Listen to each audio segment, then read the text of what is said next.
Hello. Hello. Hello. It feels like it's been forever. It's been approximately, I think, 2 weeks. Yeah. Never again. In that ballpark. Never again. Maybe even exactly. I don't ever want to do this again. Who are you? I'm Ronald. Who are you? Steve. Who am I? You're John. That's right. John. Yeah, there you are. I was going to say John. Like John. That's fine. It's Like summertime. Jean? Like Or John. John. You can kind of put like a little Cajun stank on it if you want. Yeah, that's what it I think of Renee from True Blood. Yeah. Jean. He was great, by the way. He's a great character. I don't know. Yeah. Well, anyway, hello. Welcome to episode 72. 72. Oh, the wow. one after 71. Yeah. Where we talk about movies. Right. They're going to talk about some movies in this Couple episode. movies. Yeah. A couple big A movies. couple. Being that we've kind of taken a week off for lack of seeing movies, now we've seen a lot of movies. And then we're going to jam And this now we jammy ju- full of shit, right? Some might be considered shit, I guess. I don't know. I don't know how you guys felt Ronald about some of what we has saw. kind of, now that he spoiled it, we were going to unveil our new T-shirt design. It says Movie Schmovie, jamming this jammy full of shit. Such a good. Since 2010. Yeah, there you go. It's going to be written in like poop. Is it since typography. 2010? Font? 2010? 2011, 2011. right?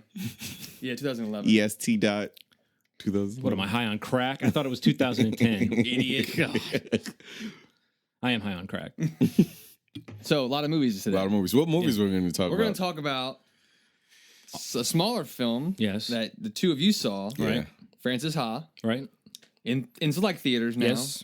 Correct. We're going to talk about J.J. Abrams' Star Trek Into Darkness in every Right. theater. Okay. All theaters, yes. We're going to talk about Baz Luhrmann's The Great Gatsby as well. It is in all theaters. Yes. And we might even touch a little bit on Fast and Furious 6, which is also in all theaters. Yes. In So- fact, if you go to a theater now, it might be that they're only playing those three films in various different rooms. Yeah. Multiple screens. There's an IMAX, there's an IMAX 3D, there's a regular Real IMAX D. maybe. Yeah, I mean, there's Does all anybody kinds show of those stuff. movies in just regular IMAX? Is it always IMAX 3D? I don't know. Because I thought the 3D was distracting in Star Trek, but I thought the IMAX, I've officially the declared that IMAX I'm done with aspect of 3D. it was good. I sent an email out to everybody. I saw Gatsby in 3D, I'm done with so 3D. I'm looking forward to talking about that. I saw it in 2D. Okay. It wasn't on purpose, though. Like, they kind of forced me. It made me. Yeah, we'll get to that, I guess. But real quick, the whole postponing the movie for 3D, whatever that bullshit was. Yeah, don't ever What a fucking waste of do time. that. Yeah. Don't listen to that ever again. Okay. So why don't we start with the smaller? Well, I was actually before we okay. even get to the movies, there's Okay. a few little bits of business I wanted to get to at the top end of the show. I like how John tries to pull these quick ones on. We've talked in the past about having to verify the pronunciation of a person's name. All right. And the director of The Place Beyond the Pines, we had some discussion about how to say his name. Yeah. And I believe you may have been right. Your instinct may have been correct. I don't even remember what I said. I think this is what you said. Let's see. Derek. It's Derek. Well, here is a recording of Okay, you Derek have it. C. himself Derek C. saying his name. Derek C. in France. Yes. I won Derek C. in again. France. On point, man. And this was actually, I pulled this from a clip on YouTube. He's doing some kind of radio interview, and the guy who's interviewing him prefaces by saying, I don't want to mispronounce your name, just for once, just say Yeah. it. And the way he says it, the look on his face, it's like got a little video component. You feel like this is a lifetime, of having to do this. And you were wondering, like, why didn't I shorten it to France when I registered with the Directors Guild or whatever? Or he could have just went like with a C. Yeah, Derek C. Yeah. I mean, there's like Mick that. G out Right. there. I mean, if he can do it, why not just use one letter for your last name? Right. He should have. It's It would have made his missed life opportunities. much easier. But yeah, that's good. Thanks, John. And Always also, there for validation. well, I like for things to be correct. I'm obsessive compulsive. That's very true. It's part of my disorder, and you guys are enabling me by giving me a public forum. You are welcome. I also, when we were talking about upstream color, we were talking about like natural processes, and we were talking about bees pollinating flowers without necessarily intending to pollinate flowers. And I said he, in reference to the bee, and then I said whether bees who pollinate flowers are boys or not. And I said, well, they all are, I think. But in fact, that's not true. The male bees are the drone bees, and their entire purpose is just to hang around the hive being ready to inseminate. Oh, wow. That's all they have to do. And occasionally, if there's a threat, they might make like weird motions to drive off the threat, but they can't actually sting anybody. Oh, wow. Because the stinger on a bee is actually an evolution of the birthing apparatus on a bee. So that's only the females that could sting you, and those worker bees, those females, those are the ones that go out and pollinate the flowers too. Wow. So not only was I wrong So that it's educational. not always boy bees that are Wow. pollinating flowers. It is never. It is never boy bees. The more you know. They just hang around with like a fat bee nutsack. Busting them nuts all over the place, right? Well, no, Not waiting, at all, really. waiting to get a Waiting. chance. There's one queen. Ronald. Oh, There's goodness. one queen. Wow. That's hard. Epic blue balls right there. Yeah. No wonder they just Those little poor little guys. die off. the way they- They're both All right. actually like black and yellow striped. Black and yellow. Yeah. Okay. They're bee balls. Oh, that was horrible. I apologize. Can I rattle off the 3 that I saw that aren't related to the ones that John and I are going to talk about? Yeah, you can just say their names. Okay. Red Flag, which is worth checking out, starring Alex Karpovsky. Okay. I'm going to just say Shoshana's Karpovsky. boyfriend from Girls. Yes, absolutely. Great movie, written and directed by him. Check it out. I saw the Pirate Bay documentary that you can find at thepiratebay.com or .se now. Like it's moved to Iceland, but that's not the extension. But it's worth checking out. It's incredible, especially if you've seen Downloaded or you're interested in that sort of thing, just kind of the changing of media in general. And then Movie 43, which was fucking awful. But it did have 1 or 2 shorts that were pretty funny. So did you say the name of the Pirate Bay doc? Is it just- It's called TPB APK. So What is the so APK you know stand for? it. The answer is no. It doesn't have a name. I don't know what the APK stands for, but that's the name of the George movie. Lucas named it. TV. Nah, I don't know what that stands for. That last part. It's probably not important. You can look that up, I guess. I'm so sorry. I'm sorry. AFK stands for away from keyboard. So they had this thing where like they asked them if they knew them IRL, like in real life. And they said, we don't use that sort of slang. That's dated. It's actually AFK. We know each other away from keyboard. So that's where it came from. That's really neat that they did that. I didn't realize until I just looked at the title.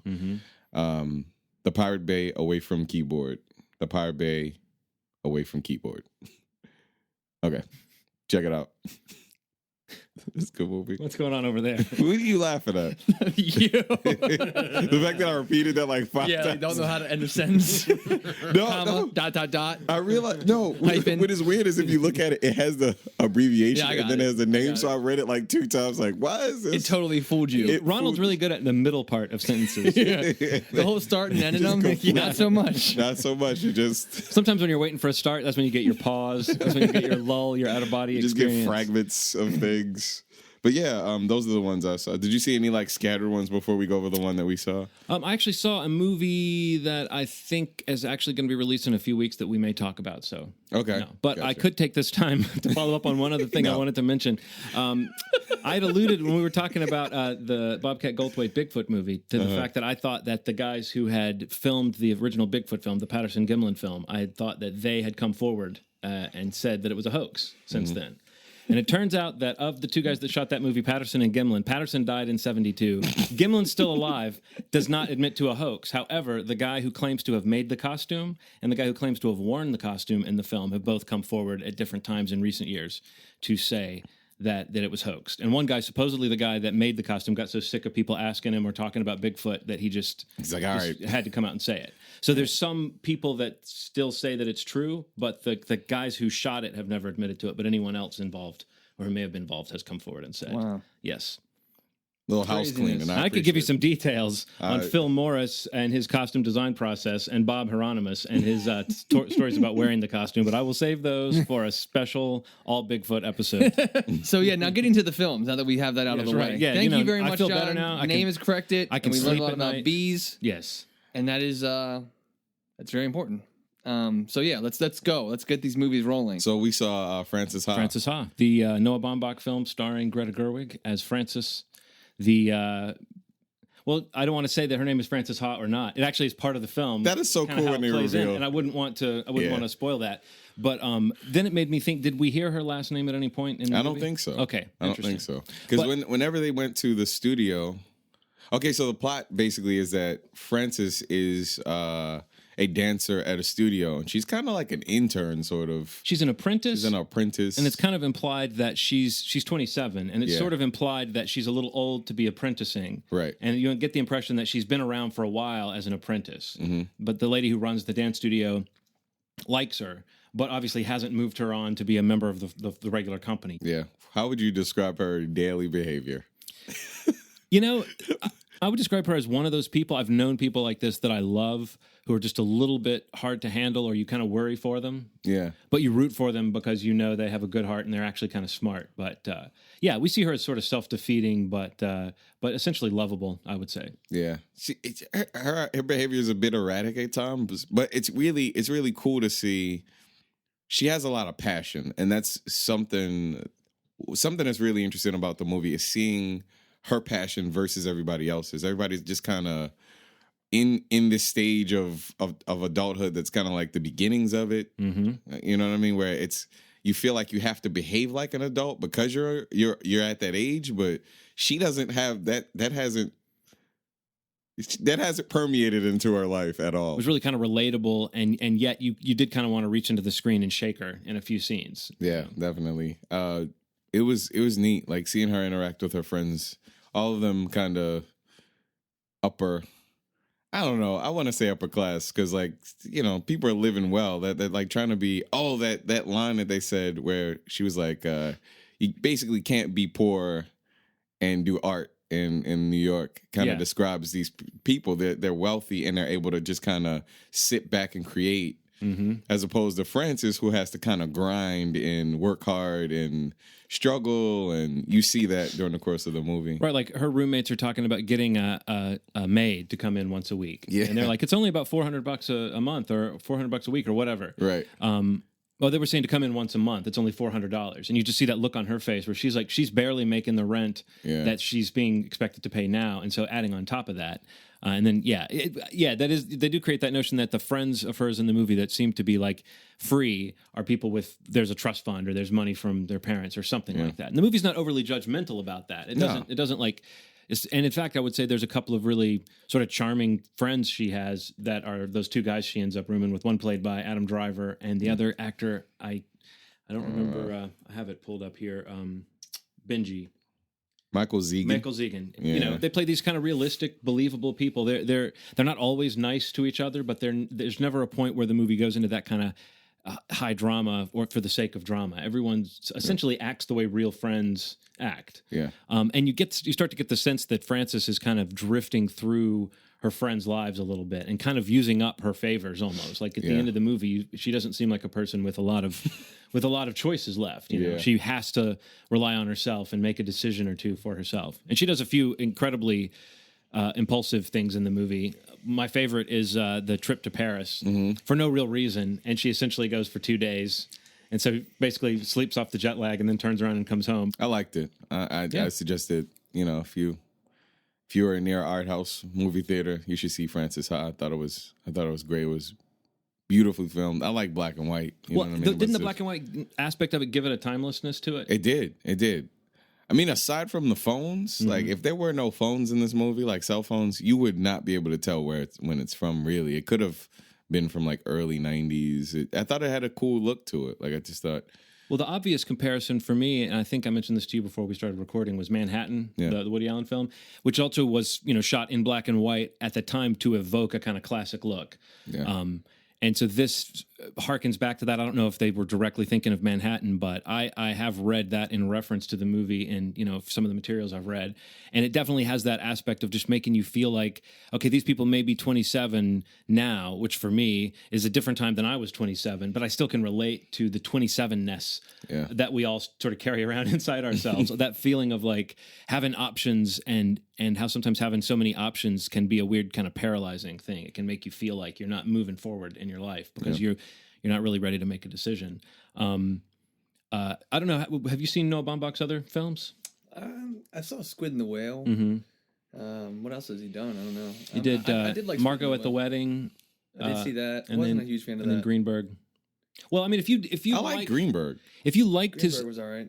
I would say that anyone who likes his films, this is like a shoe-in. I would think even if you didn't like the movies we just listed, you might like this. It's in general, it's a lighter movie. Like it doesn't get as the lack of comfort you feel in some scenes is more based on just Frances being in a situation and maybe not knowing when to shut her mouth or something, but it's not like there's not like people doing really cruel Yeah. things to each other. It's not like as dark, I would say, as his other films. Okay. And I would say there's definitely a few moments that I felt really just emotionally swept up in you know, sometimes when a movie keeps it simple like that, you really do feel the importance of just little choices you make in life. So, Sure. So yeah, the way it was made, the way it was performed, everything about it, I thought was pretty finely tuned.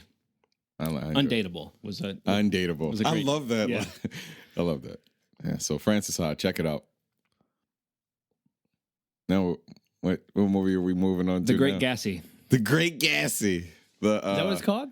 Yeah, it's a biography about my life, my lactose intolerance. Yeah, I was gonna say. Now, see, I tried to get into this, but I ended up getting tickets to the mediocre Gatsby. Oh, really? Just you're not as well connected. As I gotta we say, are. it was a very dull film. the subpar Gatsby. Yeah, The Great Gatsby, not feeling it. Buzz Luhrmann, right? I would say that's pretty much my feeling overall with the film. Okay.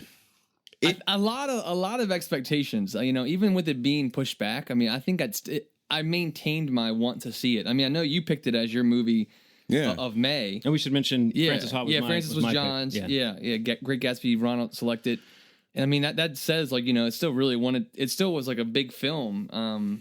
Oddly enough, though, I did feel like ramping up to its release, I didn't feel like this huge push for it at all. Me either. I almost got a sense that they kind of knew it wasn't gonna perform. You know, like studios I'm talking about. Like, you know, there wasn't a lot of publicity for it. I didn't see tons of like ads for it, which is a side note, but I mean, that's usually not a good sign. You know what I mean? But I don't know. In first impression, I mean, just really quick, I know it's probably cliche as hell. A lot of people say this about Baz Luhrmann's films, but especially in this film, I felt like it completely suffered from like the whole style over substance thing that he usually gets a little criticism for.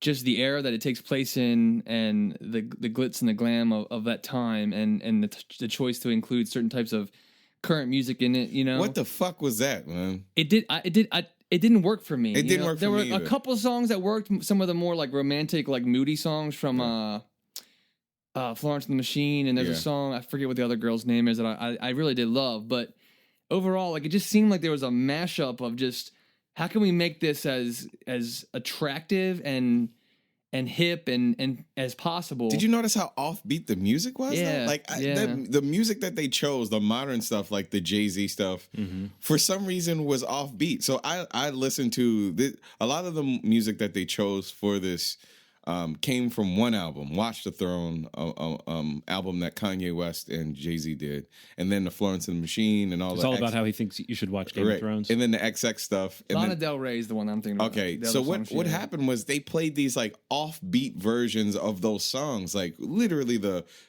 vocal and the music were just off.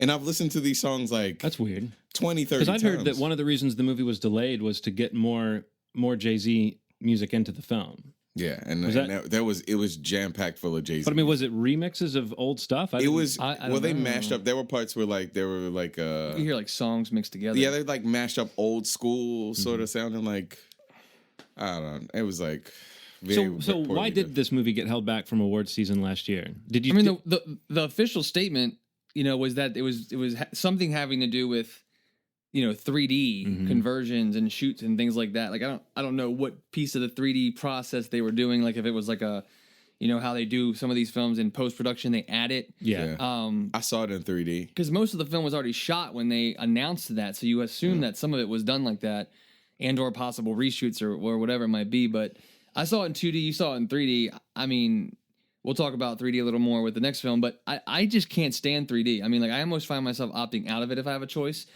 So I can't speak as to whether it would, I guess, added anything to Gatsby. I can't imagine that it did. It really did. And it added some layers. I mean, that's but like, that- how? Like, can you give me an like, example? you know how there were a lot of parts where like Gatsby was looking across to the house. I mean, it added light layers. So and you could see everything. the distance between the sea and the houses and the Yeah. backgrounds, and that was the cool part. Like when they would have those sort of scenes where he was looking afar, the wide shots of that stuff, the house stuff, the parties that they had, that added some depth to it. But in general, it was a waste of money. I mean, like, yeah. If that's the reason it got, Right, But I adding saw depth to I mean, to me that I'm not picking on your wording. I'm just saying to imagine that that's what they would go to that whole process for would be to quote unquote add a little depth to a scene. That just boggles my mind. A guy looking across the harbor, right? Yeah. Because I mean, like Why if you. would that- But I mean, whatever shot compositing you're using, or whatever computer generated imagery you're using to make that look good, it looks fine, nice and crisp when you don't have the whole addition of 3D. Right. Because to this day, 3D films, every time I see one, it makes it a little darker and a little murkier. Yeah, which again, we'll talk about that in a minute too. No, I didn't hate the movie. I felt like it could have been a half an hour shorter. It could have been a half an hour shorter and been great. Just editing wise, it just felt a little bloated. You think the time cut would have made it great? Yeah, I feel like it felt a little bloated. It felt a little bloated because there were scenes where there were just like background. There was just like scenery and then music. And I was like, what the fuck? Like, I get that he's trying to do this, paint this beautiful world that Gatsby has created in his mind and all that stuff. It's that part's really neat. I think the story in general was okay.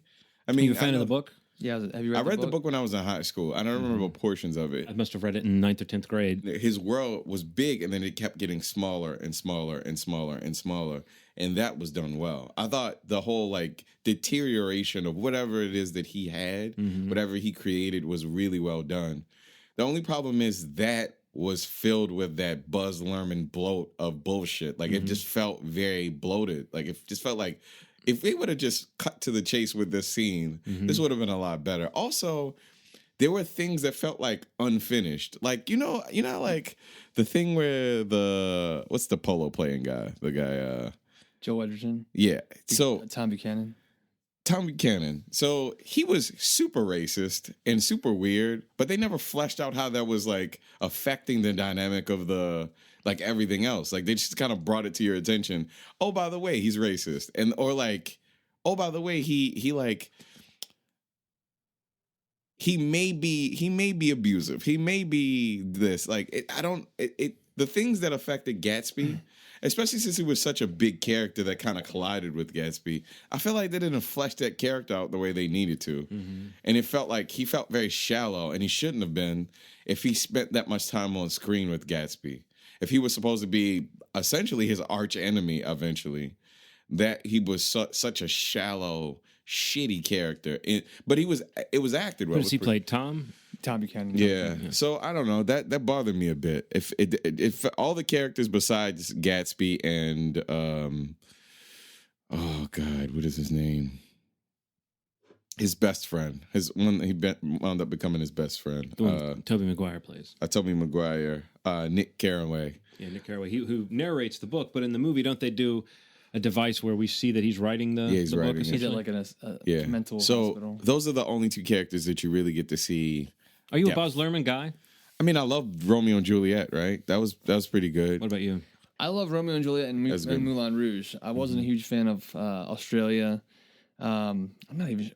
What do you have between that? I don't know. I don't know if he has. I don't think there may I don't have think he has between, much stuff in between. those. I sort of admired the experiment of Moulin Rouge, but then the act of seeing it was not that pleasurable to me. It's not that. I mean, I'm not down on musicals or anything like that. It's just, but all the elements of that together, it just didn't feel like it was one of those not for me type movie experiences. Yeah. But I did see the sort of like craft behind it, and I thought it was a really weird thing to do. I just expected this to be the Moulin Rouge version of Gatsby, you know, the story. And I was wondering, with him giving the treatment to, you know, his sort of like hyper reality where everything's a little juiced up and doesn't look quite real. I was wondering if that was did they use that to kind of like point to the excess of his lifestyle? Yeah, that was. So did that work visually, or did it feel anachronistic? I think it worked. Did it feel like you were? I agree. I think that did work. I mean, I think it kind of plays well into like the piece of his character, of Gatsby's character, that is just trying to impress everybody and or get her attention. Ultimately, I mean, Daisy played by Carey Mulligan. Yeah, exactly. Yeah, I think for the most part, though, I don't know. My biggest thing is I don't think really anybody in the film besides Leonardo DiCaprio I thought was good at all. I didn't really buy into anybody. I couldn't stand Tobey Maguire. You don't like Tobey Maguire? I don't know that I don't like him. I do like some films that he's in and some of his performances, but in this film I just felt like I was so bothered by like all the facial expressions he was making. Like it threw me off. Like every bad thing that happened, it would just be like a slow zoom on him, like watching Gatsby or watching Tom and Myrtle and all, their parties that they were having. And it was just like, he was trying to say something with the looks on his face and obviously his narration, but he's not talking, but it's just the looks, and it was driving me nuts. That said, bad faces. Leonardo DiCaprio's Jay Gatsby is literally Jack Dawson survived from Titanic. Oh, yeah. I'll just say that right now. That's very weird too. I've seen all those memes online of like, of mashing those two up, which is pretty funny, but I thought he was good. Really So he good at it, lived. though. He did survive. So, this is the unofficial sequel Yeah. to Titanic. But So it's kind of a happy ending then. I did enjoy the film. How'd you feel about Isla Fisher? A completely non-factor in this film, in my opinion. Yeah. Most of those supporting characters, kind of like you were talking about Tom Buchanan, most of the characters you don't really feel anything for. I would say the weird one that kind of got me was the girl who plays Catherine? Jordan Baker.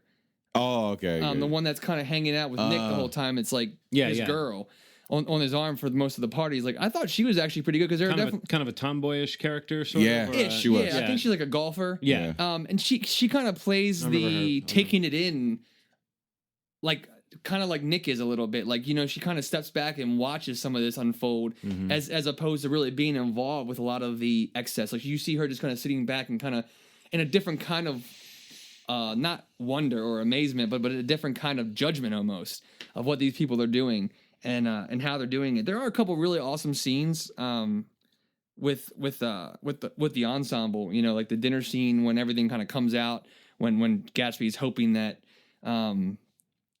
Daisy kind of lets it out of the bag that they're going to be together or whatnot. And also the scene with when Jay is first showing off his house and he's like throwing all the clothes. Just an awesome, like, kind of sweeping shot, like, around these, just seeing how large this room is, and the levels that there are and all the clothes flying. Really cool scene. And that's a scene where that Lana Del Rey song's playing. I think the music really did kind of get to me, and I thought the choice was, like, there, and I could really attach to it. But, again, I just felt like it was so bloated. It kind of is what he's guilty of sometimes. Way too aggressively trying to just, like, catch my eye and kind of distract me from wanting to see a little more substance and just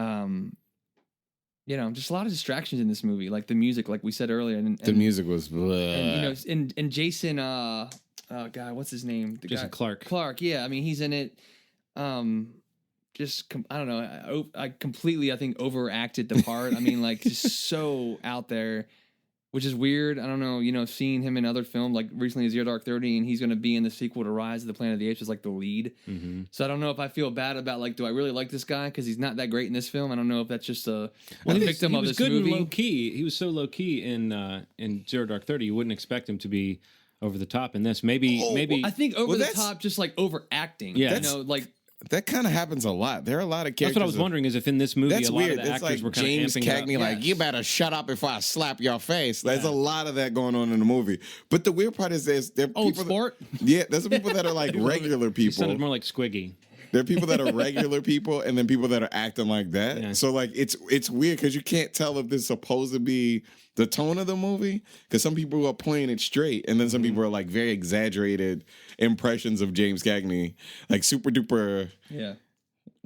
It's weird. It's very weird. I'd say this is a movie I'd probably say rent it when it comes out or check it out streaming. I liked a lot. There's a lot of other options probably that I'd spend your money on. I mean, if you're in love with Leonardo DiCaprio, that may be worth the ticket price alone because he is absolutely swoon worthy. There's a part where he's amazing. just sitting there, just blue eyes. You say Cameras swoon-worthy panning. or spoon-worthy? Well, both. I said swoon, but one would lead to the other. You're saying that he looks so good that if you did have to share, if you had to bunk up with DiCaprio and you had to share a bed, Where's the bed? you wouldn't mind spooning. You know, him. man, Where's I the bet bed? I bet he smells nice. He looks like Hustle and Flow actor Terrence Howard in the face. Something about his face. They look very similar, man. They both have like all their features are like towards the middle of their face. Yeah, you're right. Wow. It's very, very symmetrical. Yeah.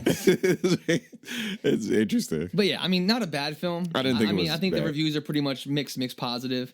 I think an audience a crowd pleasing type film just because of the performances and The fucking soundtrack is so distracting though. I wish that was on a disc. The soundtrack is pretty awesome. Yeah, Like, I got the soundtrack, and I was like, okay, on this I can. I'm not like a big hip hop person, but listening to it, I can reference. You can tell by the way you haltingly said hip hop. I'm not a hippity hoppity. I'm not a big hip Hop person. What is with this hip hop music? But you know what I mean. Like it's not my normal choice for music that I listen to. But I mean, listening to it in a collection of the other songs, it plays pretty well, and it's a pretty awesome soundtrack. You know what they should have done? They should have had you know how they have like the music from the movie, and then they have like a soundtrack that's inspired by the. Oh fuck! They should have done that. This soundtrack should have been inspired by the movie, and then they should have had like an orchestra do the. Well, subject matter wise, when I heard Jay-Z was doing the music, I pictured him writing a bunch of songs from Gatsby's perspective. It seems like a natural thing. You know it wasn't any of that. It was just they just took songs from. His Rise and Fall is sort of hip hop. Ish, don't you think? It is. You know what I mean? It is because there's ties. It's like MC Hammerish on top of that too. Like, but it's also Tyson. got the sort of crime aspect that like gangster rap. Just wasn't what I was expecting. So man, I mean, it's worth it though. I'd say wait for it. I'm gonna go with a wait for it. I feel like this would be a fun movie at home though. Seriously, like I think that this on your TV would be beautiful. Seeing it at the movie, some movies just aren't for that. I think this would be a great HBO movie. So is that our like we need like a three tiered system now. We've got go ahead, and we've got wait for it, and then we've got hold up. Don't even back it up. Hey, nothing for you to see here. So this was a wait for it. This is a wait for it. Wait for it, but it wasn't terrible. Wait for it, but see it. You know. Yeah. Okay. Now let's go to Star Trek. Into Darkness. Let's go Into Darkness. Into Darkness with Star Trek. Now, Ronald hasn't seen this, so we're going to be spoiler free. Okay, thank you. I respect that. But I did think it was weird that Uhura got killed. It was very, and it happens relatively fast. Took me off guard. You can now be sure that she doesn't get killed because I wouldn't do that. Zoe Saldana, that would make me very sad if she perished. Well, but Star Trek Into Darkness, you liked the reboot, you said, Ronald. I did. So I really enjoyed it. I have a feeling anyone who liked the first one will like this one. It seems pretty universal that people agree that the reboot was better than this one. Yeah, I would definitely agree with that. And there's a few reasons why, and you could get into that. And as usual, we'll probably end up nitpicking about some of those things. But in general, I think it was a brisk 2-hour ride, and if you judge it purely based on the level of of that aspect, I thought it was pretty entertaining. I didn't feel the runtime at all. Even at 2 hours, it felt really brisk. Agreed. So. Yeah, but it was fun to see those characters again. And you actually you were sandwiched between your dad, who was like a big Star Trek fan, and your lady friend, who is sort of a non-Star Trek fan, and you say you're right in between. So you say everyone in that group. Yeah, just like when we saw Star Trek a couple years ago. I mean, it was the same kind of reaction. Everyone was really into it. My dad, like we were talking about before we recorded, like I feel like my dad was much more into film or media or entertainment back when the Star Trek films of, I want to say the 80s, 90s, whatever, were coming out regularly, and the series were on TV all the time.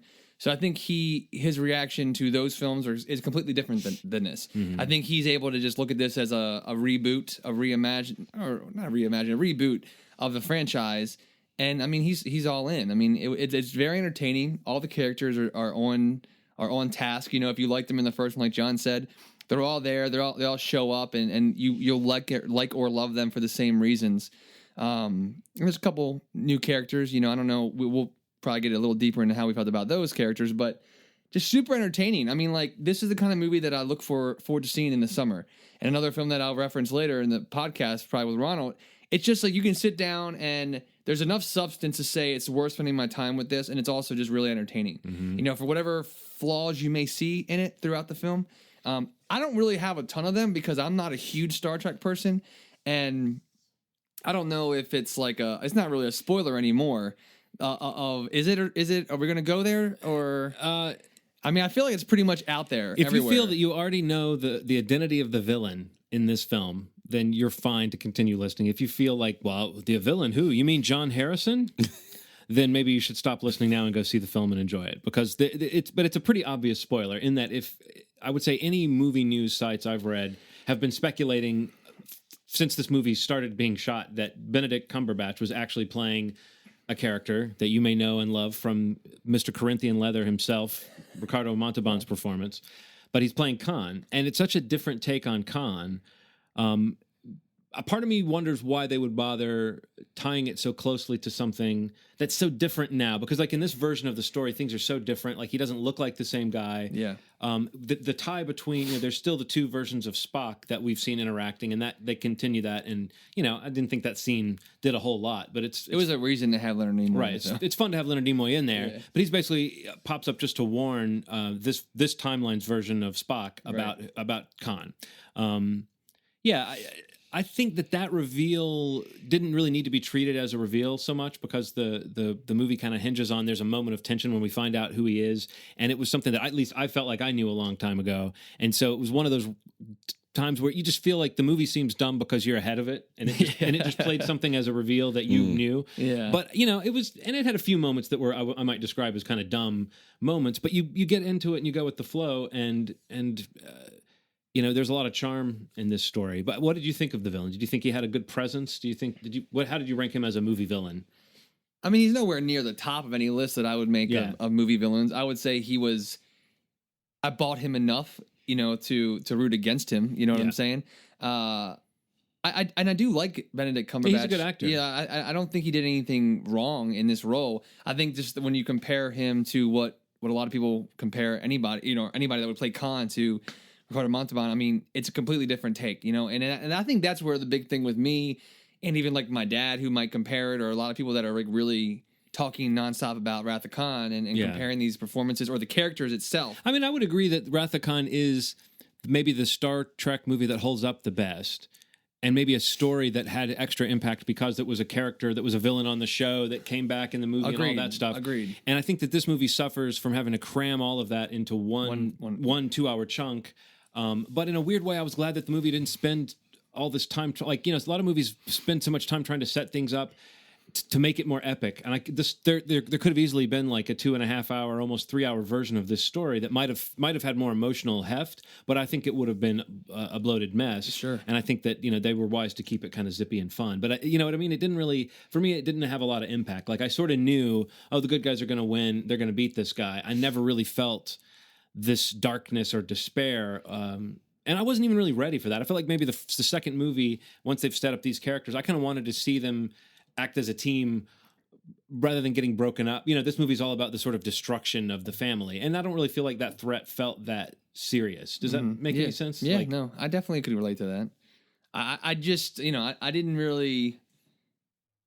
I don't know, like I don't really have a lot of negative to say about it. I mean, I just feel like these films are just meant to be entertaining. I mean, like I don't busting out the measuring stick against like what was is not my bag. Like we talk about remakes all the time and comparisons and such, and I try to just experience this as a standalone thing or as a standalone film in this new franchise. And that said, I don't know that they needed to have his villain be Khan. It could have been any.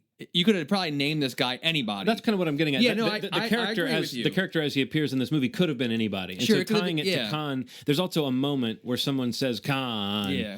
And that they say it a little more intense. They do say it a little more intensely than that. It's but a little more impressive. It's more like, Khan, get down from there, they say. Don't make me come over there, Khan. But that felt cheap. And some of those callbacks, just because of the comparison, it felt cheap. Yeah. But no, I think I agree. I don't think either one of us had a huge stake in the Star Trekness of it. Agreed. No, not at all. But I've never been anti-Star Trek either. I've always just, I think my affection is mostly for that original crew on the original series, just because that's what I felt like was really my favorite version of it. And then I kind of, I've had a lot of friends that were into Next Generation when it was on, and I watched some of that. And I really sort of respect the sort of sci-fi idea of Star Trek, the fact that they try to stick to some kind of hard science. So that was another way in which the movie felt a little less Star Trek to me, was just that some of the science it's like the whole there's a mobile transporter in this. And one of the cool things about the Star Trek transporter to me has always been that it takes this whole room and they have to know where they're going, and it can't, all these limitations on the technology. I felt like in this movie they pushed it a little further into kind of just sheer fantasy. I don't personally have too much of an investment in that though, but I could feel Star Trek fans getting grumpy about that in my mind when I was watching it. Like that this feels, a lot of people said that the first Abrams Star Trek movie felt like a Star Wars movie. And I think this kind of continues in that trend. So much so that I was kind of watching it, almost being disappointed that Abrams is doing Star Wars because I feel like I've seen it already. Does that make any sense? Like I'm sort of watching this, going, "Oh, if this is what Star Wars 7 is going to look like." I hope that maybe he'll make Star Wars more like Star Trek. Who knows? Flip-flop it. Yeah. No, yeah. I mean, I don't know. Alice Eve is also in it, which is always a plus by me. I know a lot. That's like getting a lot of shit. That's a really weird scene. Yeah, that's getting a lot of shit. Like that whole scene with like she basically undresses in front of Kirk and for no real reason. But I'm actually personally fine with it. Yeah, I got you. He actually sent me a cut of that, and he was like, "Do you think I should put this in the movie?" I was like, "Do you know me, JJ?" The answer is always yes. Put it in the movie Yes. now. And introduce me to her later. But yeah, I don't know. The newer edition, you're like, okay. It barely has a context in the film. I think what a lot of people were upset about was that the character of Carol Marcus had a much more like fleshed out character in The Wrath of Khan, and in this movie, the same character is a little bit there for eye candy purposes. I can see why some people would say, why not represent like a little bit more of what was likely to be the case, which is that, in a few hundred years, you're probably less likely to see women dressing in a sort of like cocktail waitressy way. These are supposed to be like... They're probably going to be wearing like Under Armour suits. Well, they're like costumes. Well, I mean, everyone's going to be wearing like androgynous jumpsuits. Yeah, that's it. Jumpsuits, like Under Armour jumpsuits. And in 400 years, everyone's going to look like David Bowie, We're all... I had a blast with it. I'm a huge J.J. Abrams fan. And for all the reasons that I've said, and even with the shit that he gets for a lot of his, like the lens flares and all this, people, always talk about that. I don't give a crap about that. I mean, that stuff I buy into. But, if you like the first Star Trek, or just straight up, sci-fi action entertainment, some awesome action scenes in the film. The opening scene is gorgeous. Like they're, running that through. Was probably my favorite part of the movie. I mean, amazingly shot. Awesome running scene, tracking shots. It's just cool. It's a fun movie. And fun visual storytelling. Like that opening scene is a great example of how they used their budget to produce something that both looked kind of retro, kind of, you know what I mean? Like there was something that was in the realm of what they might have done on the show, but just like a big budget version of that. And also a story that they get across like in such quick strokes. Like there's just a few little lines of dialogue and they're kind of they're running. It reminded me of like an Indiana Jones opening sequence or something. That's exactly what it reminded me of. Indiana Jones. Which itself is a throwback to that kind of old timey stuff. So it's enjoyable. I was trying to think if there was any, the only other thing I would say is that when you do get towards the end and you see what they're doing, that's the most referential to Wrath of Khan in terms of the plot, the way that it happens. It might even be the moment where a character says, Khan. That part, I thought, if they really had the balls to carry that through, they might have repeated what they did with the original series and have a certain event take another movie to come about. But what they have is what could have been a cliffhanger and kind of a poignant moment at the end of this movie was sort of ruined by going ahead and resolving that. Having to resolve in the story. And it was in a way, and this is also very spoilery, but there's some kind of magic blood involved. What? And magic blood. There's a scene where they're going to a lot of trouble to get some magic blood, but my understanding would be everybody else. They have about 72 canisters of this blood on the ship already. I know that's a very strange thing to say, but if you see the movie, you'll know what I'm saying. But not his. Yeah. The ultimate. Yeah, I guess that was it. Well, I mean, and again, that's one of those things where it's kind of like the suits thing in Iron Man. The why couldn't Don Cheadle get some? Can't Cheadle get some? The whole thing about him not being able to wear Tony's suit, all they needed was one line of dialogue that might have explained why. There's a moment in this movie where they seem to have a lot of magic blood on hand, but they're going to go specifically and get the magic blood from the most difficult person to get it from. and that is, I mean, and I'm sure to anyone that hasn't seen the movie, that's, maybe I'm saying too much, but yeah, we will get the ultimate that there is. Okay. It's going to provide the epic climax to our film. Yes. Okay.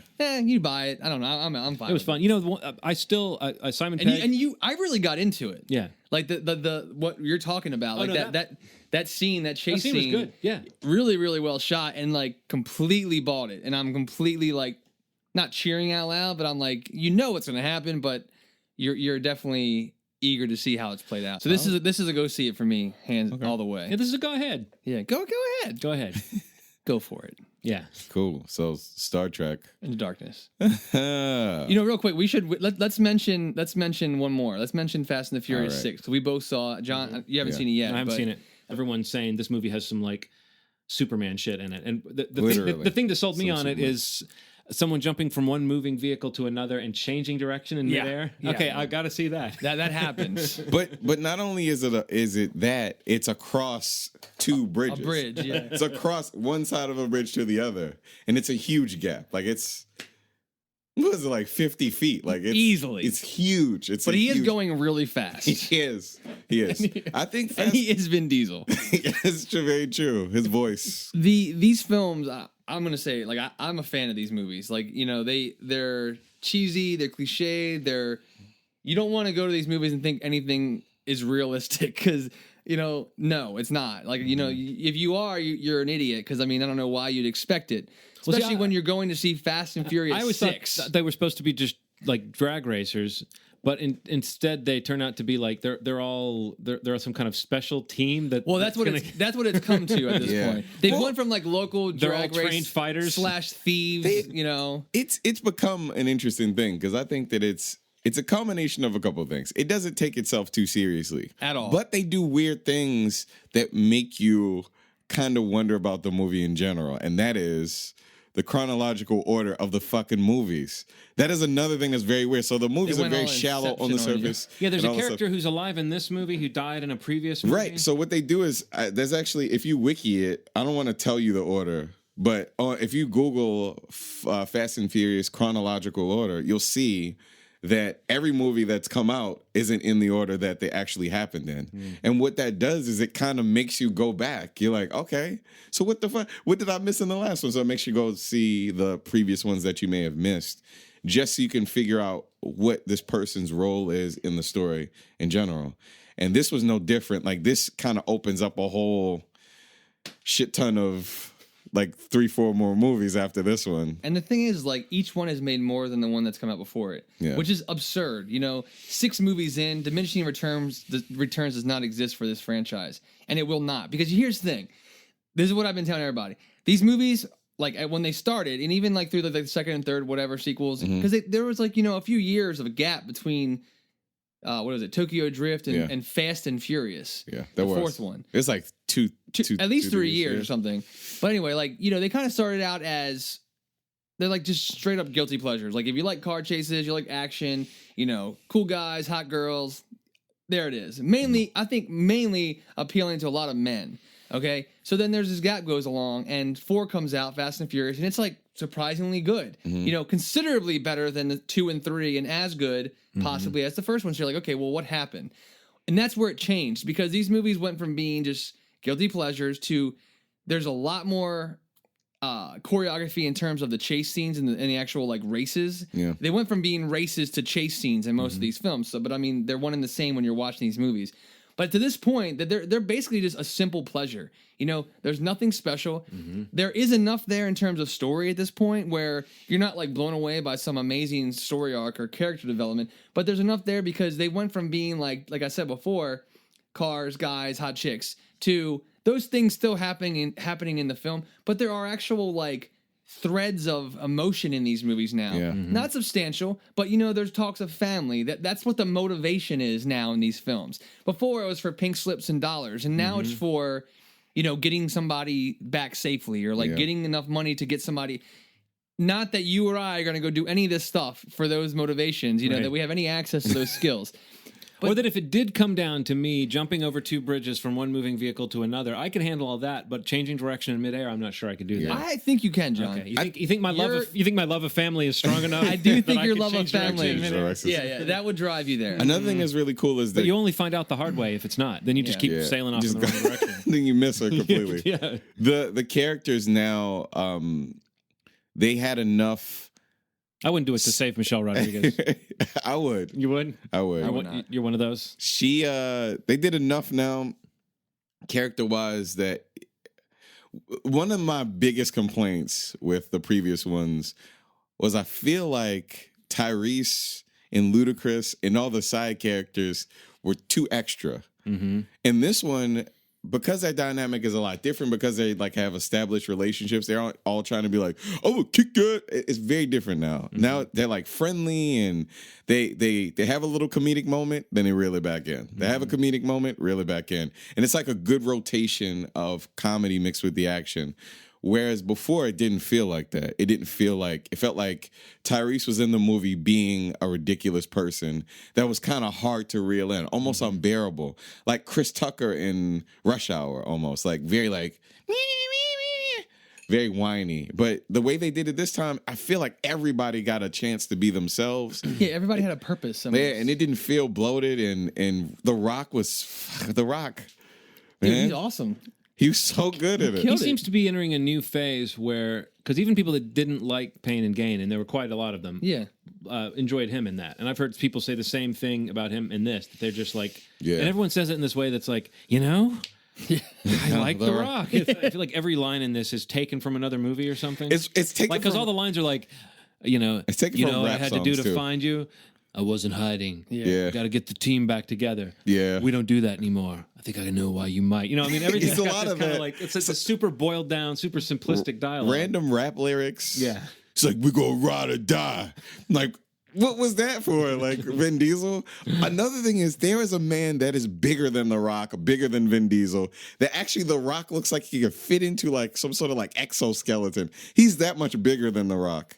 And That big dude on the other They have to face off, right? I mean, is that what happens? Yeah, of course. Oh, dude, and it's epic. It's like a tag team wrestling It match. is, like The Rock choreographed that probably. I mean, his WWE. See, game. I'm They regressing. did the Doomsday Device. I'm regressing because before I started doing this podcast with you guys, I don't know that I would have been getting excited. But I'm actually getting flushed.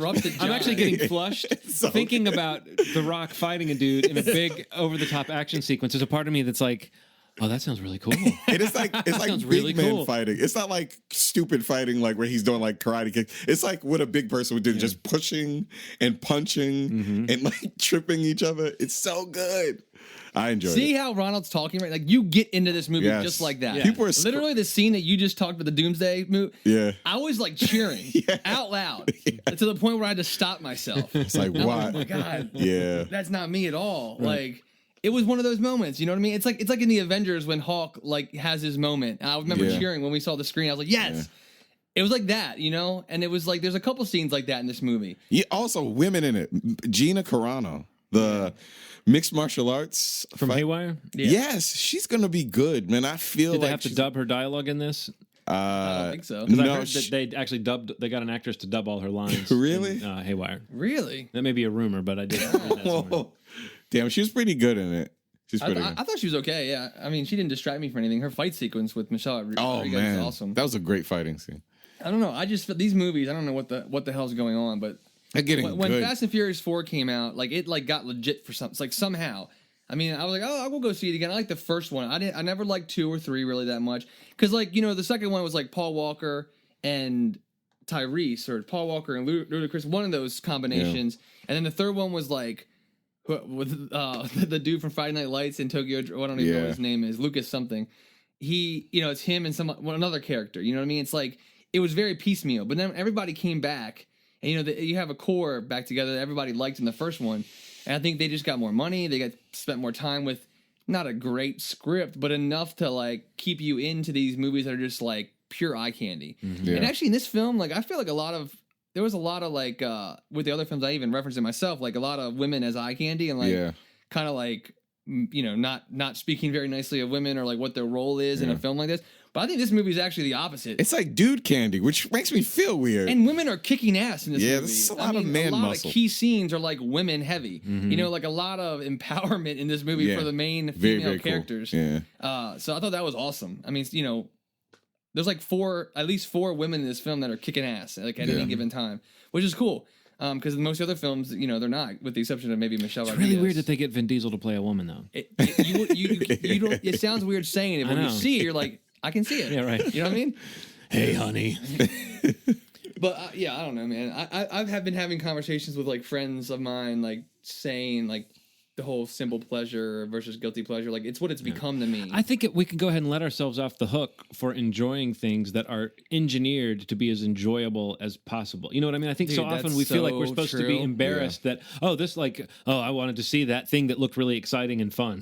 It's like it's not the only kind of movie that there is, but when it's done with when it's done with like a singular focus on just blowing you away. I don't know. I think that the next one's coming out really, really soon too. Well, I have heard that they're kind of rushing it, and I've read some people kind of being critical of the fact that this seems to be one of those series where they set a date and then they rush to meet the date more so than waiting until they have material. But that's the way some franchises are right now. They're just trying to, it's not too different from what like Marvel tries to do or what the Paranormal Activity people tries to do. They try to own a certain spot, and if it means they're going to put one out every year or every couple of years, that's how they're going to.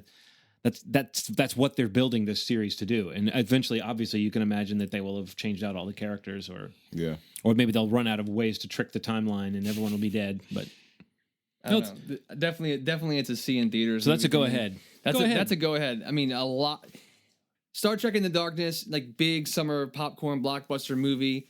I'd say the same for Fast and Furious. Obviously, a little more just like pure fun adrenaline type of film. You like any of the other movies, you will absolutely like this movie. I don't know that it's as good as maybe like Fast 5, which I think may be one of the strongest ones. Was it in 3D or was it straight up 2D? Mine was 2D. I don't know if does Fast 5 even exist? 3D. I think it's in 2D. Does a Fast 5 what? I didn't know if I was Fast 5. I'm going back in time. No, but I just didn't know if it seems like every movie now they have a version of it. Yeah. But I didn't know if that was.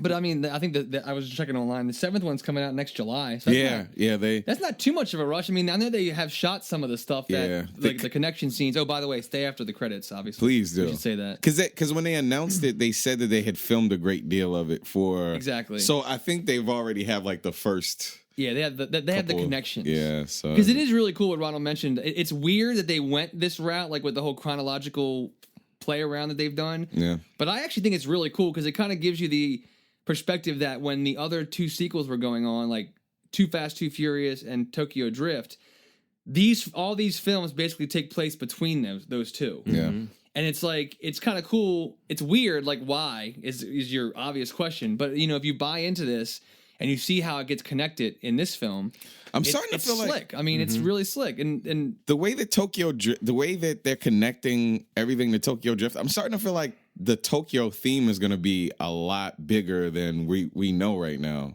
Like I think that whatever's happening in the next movie, is going to be pretty huge. Yeah, it makes me wonder if they're going to bring back the kid from Tokyo Drift, the one that I'd watch it. I don't know his name, Lucas Black. Okay, there it is. They've got to also give like Vin Diesel heat vision in the next one or something, right? Yeah, they should. They got to take it next level like somehow. Hooks and on his hands. Something. Yeah, I don't know. Just a lot of fun, man. Yeah, it's got like a 70-something% on Rotten Tomatoes. So I mean, it's weird. Like critics love these movies now. Like even Fast 5, I think had like a 79. Yeah, I mean that's crazy. Movies. You know what I mean? Like these are like movies about fast cars and. I wanted to hate it. Somehow, I know you did. I've loved all of them. Every single one. I've wanted to hate them so bad. And at this point, I'll say I'm not ashamed of it at all anymore. Me either. Let's let the Schmovie Zone be a place where we don't have to be ashamed. I'm not ashamed, John. It's like if you order a Coca-Cola or something like that, right, and you drink it. And if you're going to drink it, don't be ashamed of it. You drink it because you're enjoying, it's sugar water. Yeah. It's nothing to be proud of necessarily, but it is what it is. And you got it because you knew what it was. And when you went to see Fast and Furious 6, you knew what it was. Hell yeah, I did. You didn't sit down there to be superior to it. If you did, fuck you. Yeah. You wasted your money. I didn't want to see any bitch-ass Lincoln. I wanted to see cars and women with perky boobs from Brazil. That's what I wanted to see. And I wanted to see explosions. Check. Oh, that cop? The cop that Vin was like having sex with? What? Oh yeah, the girl from Fast 5. Yeah. Gorgeous. Gorgeous. I think she's gonna hook up with The Rock. You think so? I don't know. I'm just messing around. I thought The Rock was gonna hook up with Gina, but you know, so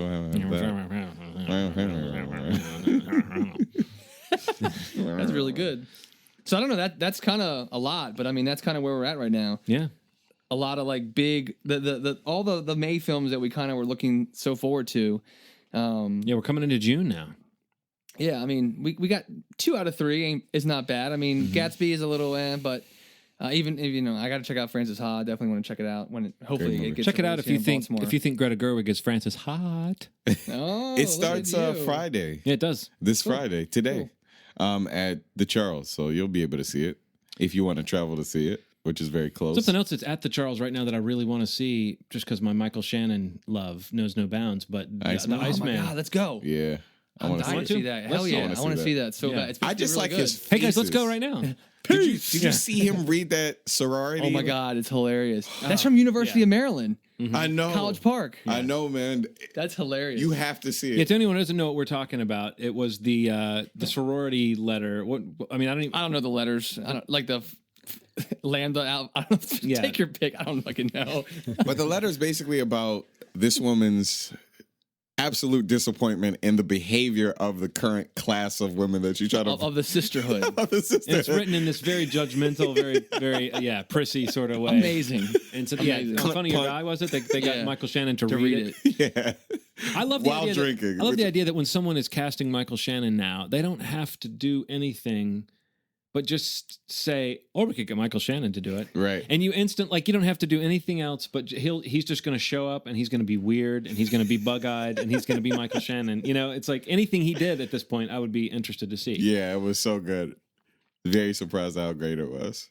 I mean, one day we might get sick of him the way I've gotten sick of Johnny Depp, and I'm starting to get sick of Robert Downey Jr. just a tiny bit with those guys. But Yeah. but Michael Shannon right now, he's like a okay. one trick pony. I love, and if you saw Boardwalk Empire when he basically has a Frankenstein moment, right? Yes. That moment where he goes ballistic on the guys. That was fantastic. I really love who he's becoming on that show. You know, we ought to get together sometime and talk about television. Oh, wait an a idea. minute. What the shit? You don't mean next week on Movie Schmovie when we finally do a special TV Schmovie episode? Oh, man. This is Cue the balloons and the confetti and the party horns or whatever they're called. Yep. And poorly constructed banners with clip art on it. Yeah. With squiggly lines above the man's head. And Yeah. Well, I don't know. We do have Henry doing our art now. Yeah, right. So we got some quality in got our some art. quality stuff. But yeah, next week, TV Schmovie, we're going to do it. Yeah. Finally.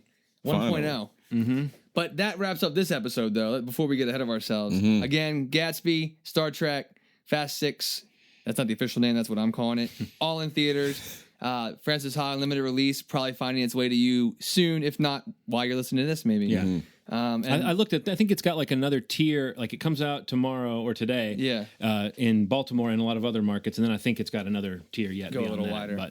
But yeah, go check it out. Cool. And that's about it for this episode. We'll see you next time. As always, you made our day. But